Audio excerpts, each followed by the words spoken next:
जालना शहरात मोटार वाहन कायद्यानुसार विशेष मोहीम. 833 वाहनांवर कारवाई. 8,47,250 रुपयांचा दंड. Star Sahyadri news. Jalna 24 February 2026.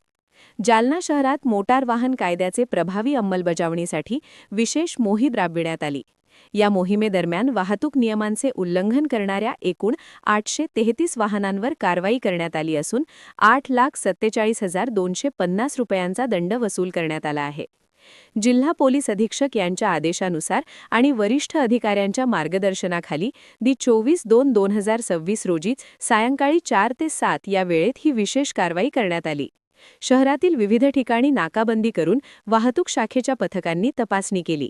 या मोहिमेत 11 अधिकारी, 98 पोलीस अंमलदार तसेच इतर कर्मचारी सहभागी झाले होते. शहरात एकूण 25 ठिकाणी तपासणी नाके उभारण्यात आले होते. विना हेल्मेट, कागदपत्रांशिवाय वाहन चालविणे, सिग्नल तोडणे, वेगमर्यादा उल्लंघन आदी प्रकारांवर कारवाई करण्यात आली. पोलीस प्रशासनाने नागरिकांना आवाहन केले आहे की सर्वांनी मोटार वाहन कायद्याचे काटेकोर पालन करावे. सदर विशेष मोहीम पुढील काही दिवस सुरू राहणार असल्याची माहिती देण्यात आली आहे.